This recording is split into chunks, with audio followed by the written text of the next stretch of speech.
TeraFlex designed the long control arm kit to significantly increase ride comfort and vehicle handling while driving a lifted Jeep Gladiator. The purpose of long arms is to correct the changes that occur to the suspension when you lift the vehicle 3.5 inches or more.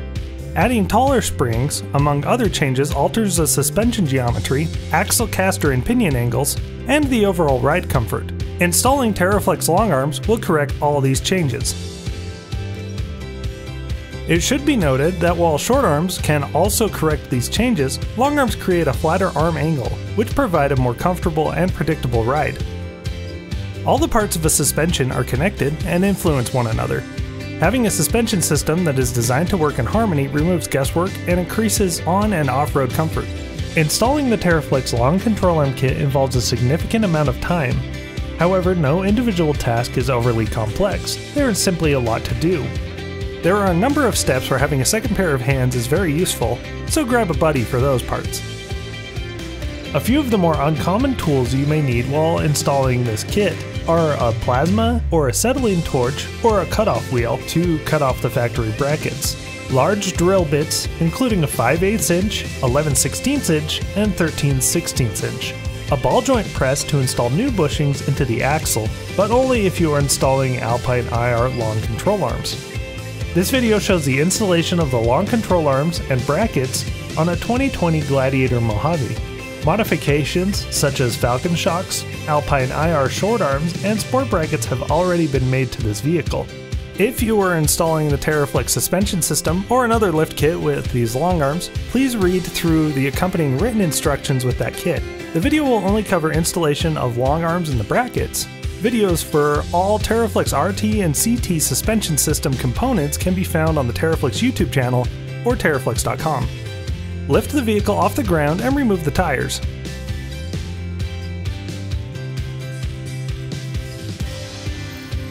If you have frame-mounted rock sliders, like you see in the video here, you can use those as lift points. Avoid using the body mounts for this install. If you have aftermarket frame-mounted rock sliders, please check the rear bracket fitment before you lift the vehicle off the ground. You may need to remove the rock sliders to install the brackets.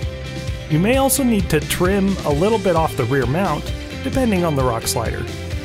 Remove the front sway bar links.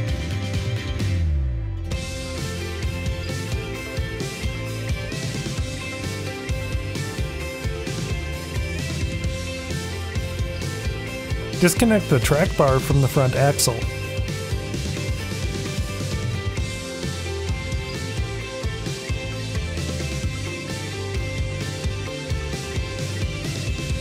Disconnect the drag link from the knuckle.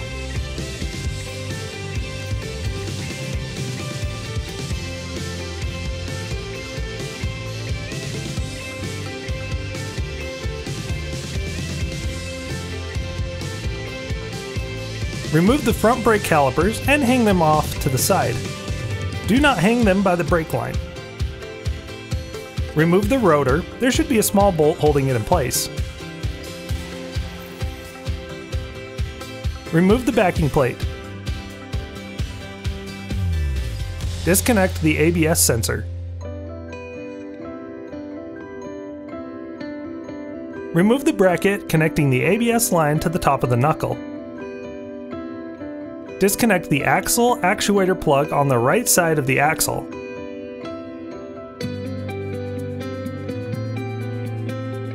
On the left side, disconnect the vent hose, and if you have electronic lockers, then you also need to disconnect the locker actuator plug.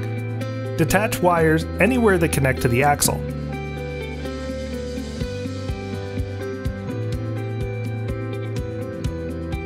Remove the shocks. If you are replacing them, retain the hardware for use with the new shocks. Remove and discard the brake line brackets from the lower control arms and spring mounts by first prying open the bracket and carefully removing the brake lines. Then detach and discard the bracket.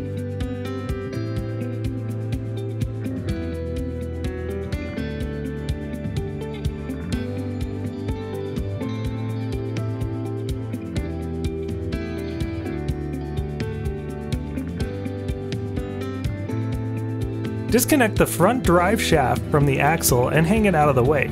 In the video we removed the drive shaft completely so that it will not be in the way of the camera, but this is not absolutely necessary.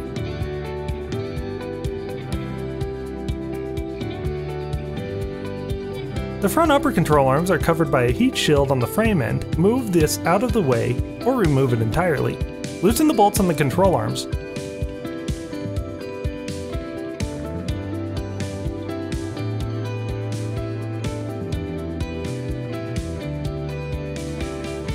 Lower the axle enough to remove the springs.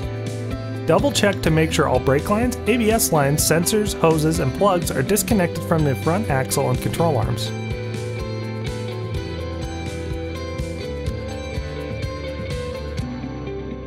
To remove the axle, we will lower it down onto a table, which has wheels so we can move the table around. If you don't have a table like we do, then you can use jack stands. Remove the lower control arms from both the axle and the frame. Disconnect the upper arms from the axle. At this point, the axle is disconnected, so the vehicle can be lifted up or the axle moved out of the way if you're not using a lift.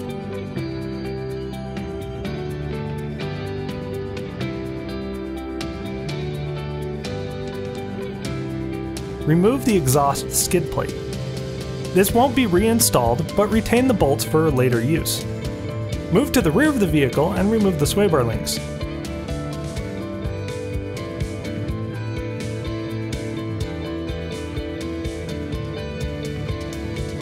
Detach the rear calipers and hang them out of the way.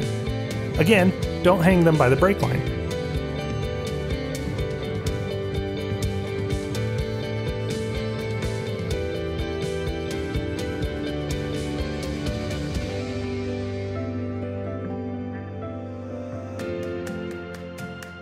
Remove the ABS line.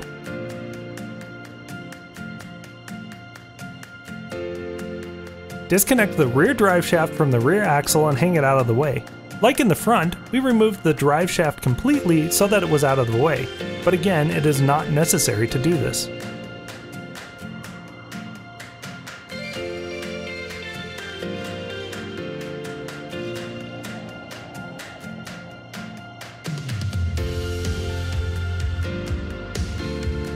Remove the bolts connecting the parking brake cables to the center of the axle.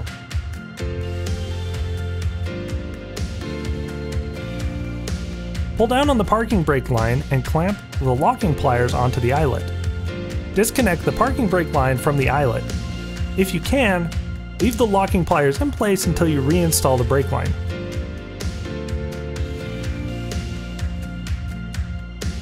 Using pliers, detach the e-brake line from the axle. Remove the breather hose and locker actuator plug.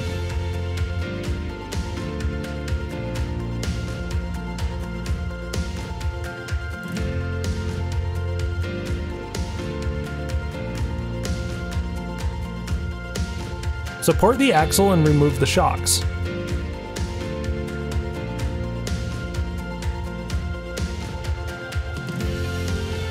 Remove the rear track bar.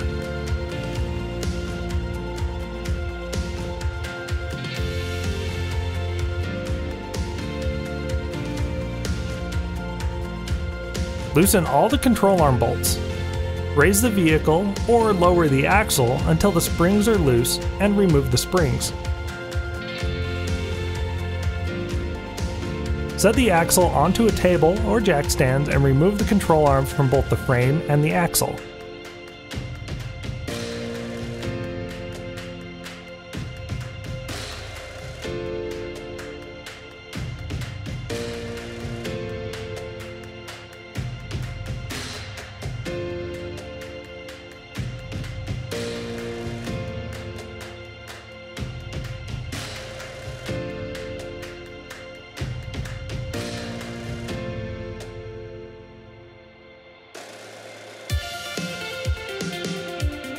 The process for removing the exhaust on Gladiators with the Eco Diesel engine will be a little different than what is shown here.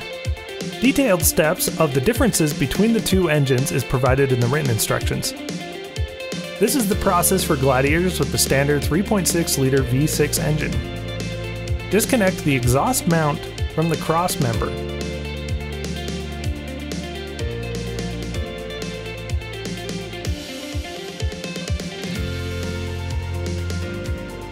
Loosen the clamp just behind the crossmember.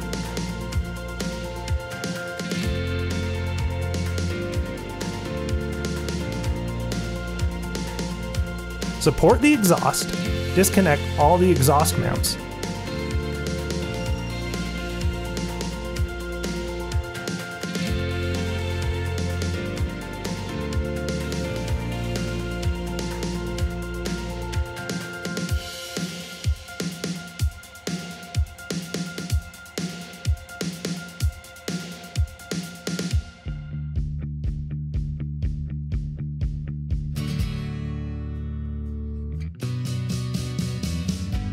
Remove the rear section of the exhaust.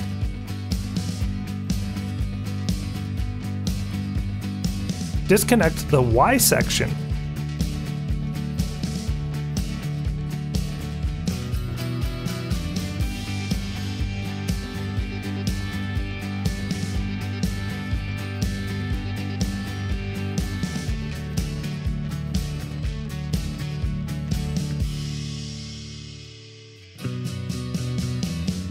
Disconnect the oxygen sensors.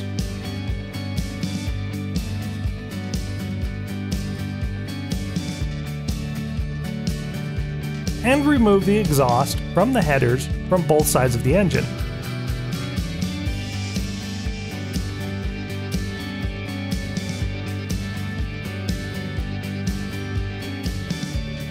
Put heat-resistant tape over the exhaust holes to make sure nothing goes aside when cutting or grinding. At this stage, we are ready to remove the factory control arm brackets. It is highly recommended that you mark out where you will be cutting ahead of time. In the front, you need to remove the upper control arm bracket and the inside portion of the lower control arm bracket. The new brackets will utilize the outer part of the lower control arm bracket. Here is an image of what the area will look like after you have removed the brackets. To reiterate, do not remove the outer section of the lower control arm brackets. In the rear, completely remove the upper and lower sections of the bracket.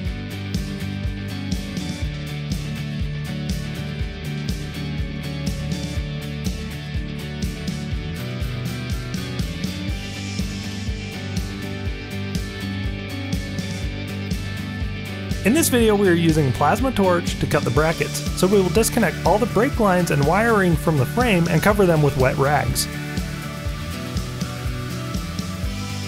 Cut the brackets along where you've marked. If you do not have access to or the experience necessary to use a torch, then a cutoff wheel is perfectly acceptable for all the brackets. No matter what tools you are using, always wear the appropriate safety gear. Take your time and cut carefully. Avoid cutting into the frame. Because cutting off the brackets is such a crucial step in the installation process, it will be shown in its entirety, though sped up quite a bit.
Since we did not need to remove the fuel tank, the bracket on that side will be cut off using a combination of tools, but primarily a cutoff wheel and a disc grinder.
When cutting the section of the bracket that runs alongside the fuel tank, put a small metal plate in between the bracket and the tank so that you don't cut into the tank.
After the cutting is complete, use a grinder to smooth out where the brackets were.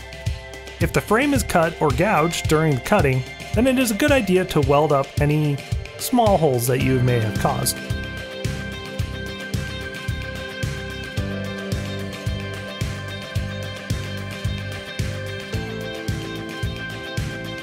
Prime and then paint all of the exposed metal surfaces. Use a quality etching primer and enamel paint to best protect the frame from rusting in the future.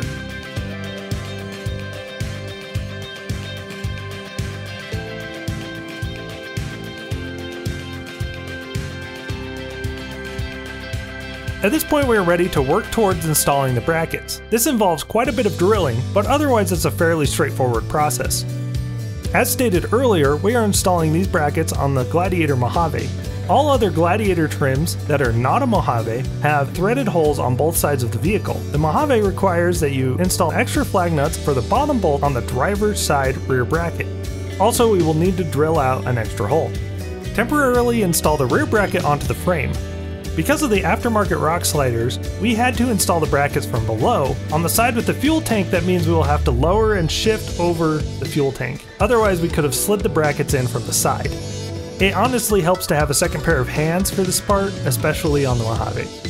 Installing the flag nuts can be a little tricky because it is a tight fit. Also, they are pretty easy to drop into the frame. On the Mojave, we found it's a little easier to install the side flag nuts before the bottom ones. On the Mojave driver's side, one of the holes for the bottom bolts needs to be drilled out. Tighten down the 3 side bolts and the 2 bottom bolts.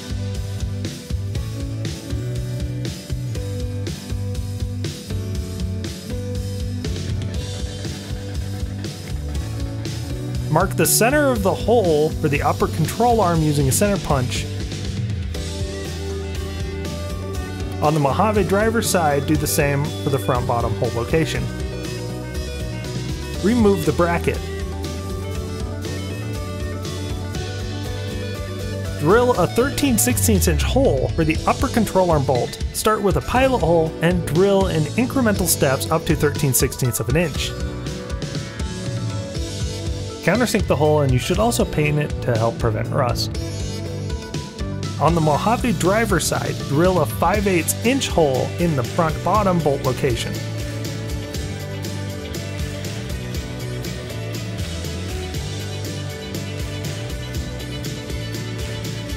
Reinstall the bracket.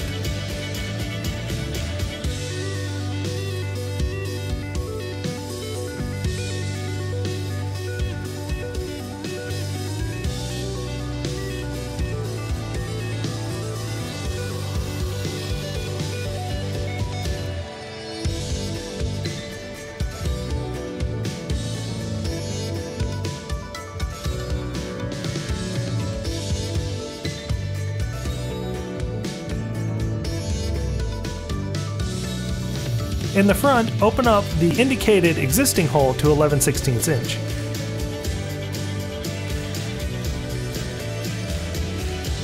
Temporarily install the front bracket using a bolt from the exhaust skid plate on the underside and the factory bolt from the front lower control arm. Temporarily install the upper flag nut and the rear bolt, as well as the flag nut and bolt on the underside.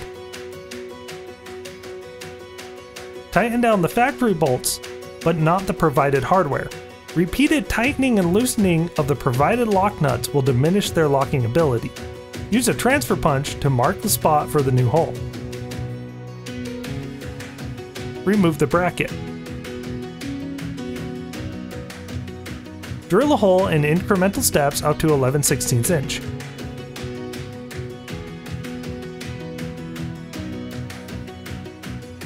Install the brackets, this time using the provided bolt instead of the factory lower control arm bolt.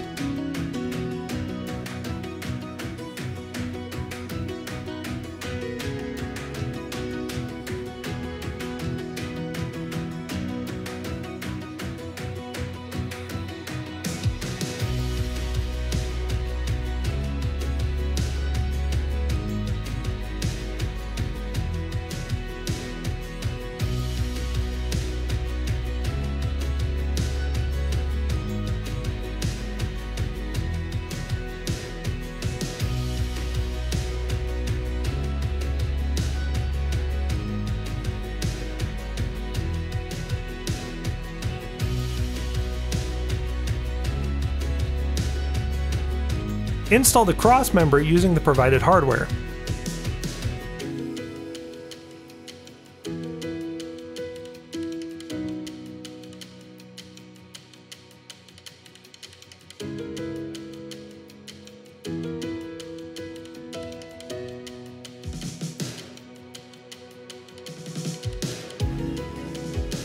Measure the control arms on the inside of the bend from the center of the bushing to the center of the bushing on the opposite end. In the written instructions, we give some recommended starting lengths for each of the arms. These control arms will likely be adjusted when you have an alignment done, but these measurements will get you close to what things should be. On the front upper control arms, measure to the center of the bolt hole on the forked end. Install the control arms. The front and lower control arms reuse the factory hardware, the rest get all new hardware. If you have the Alpine IR arms, then feel free to tighten down and torque the arm bolts. Otherwise, wait to tighten the arm hardware until the vehicle is back on the ground.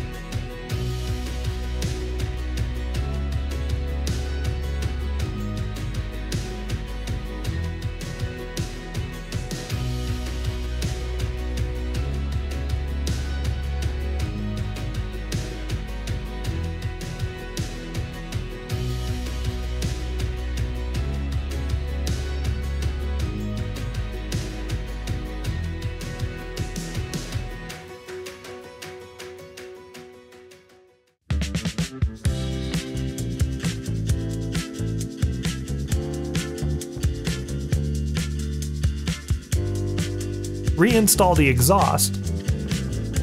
The fuel line shield needs to be trimmed to fit over the front long arm bracket.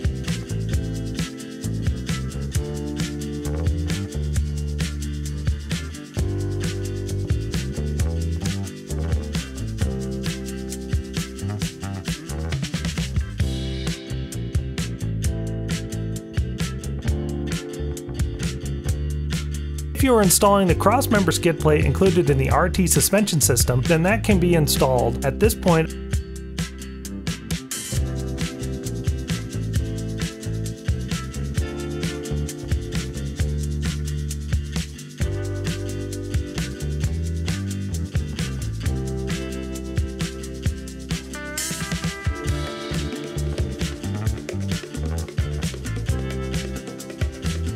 If you have Alpine IR flex arms, which are included in the RT suspension system, then you will have received a pair of IR bushings or the front axles. There are several effective ways to remove and install these bushings. Probably the best way is to utilize a ball joint press. However, if you have a Rubicon or electronic lockers, then the fitting for the breather hose comes up out of the top. Using a ball joint press can damage the breather hose fitting, so we decided to cut out the rubber insides using a hole saw.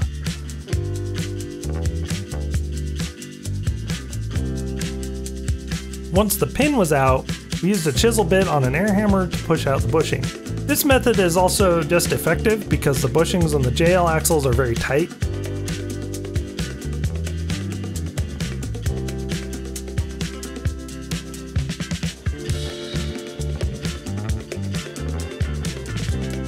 Pushing in the bushings is a little more straightforward. On the passenger side, the bushing goes in from the outside. With the ball joint press, make sure you're pushing on the outside ring and not the rubber or the pin. Lubricate the outside of the bushing with grease or mineral oil. If you have an air gun, then it's very easy to tighten down. On the driver's side, you will need to be aware of the breather hose fitting. We were able to get the bushing started, and then we switched to a longer tube and pushed the bushing in the rest of the way.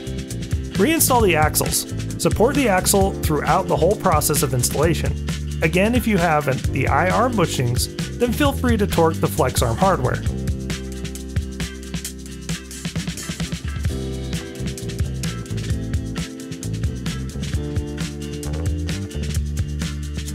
Reconnect all the cables, hoses, ABS, and brake lines, calipers, rotors, brake line brackets, drive shafts, springs, shocks, sway bar links, track bars, and anything else not mentioned but is necessary for the vehicle to drive. Basically, if you disconnected it, reconnect it. Before you hit the trail, it's important to get an alignment done by someone who is familiar with lifted off-road vehicles. If you have any questions or concerns about installing the JT Long Arm kit, please contact the TeraFlex customer service team, or just leave a comment below. Thanks for watching.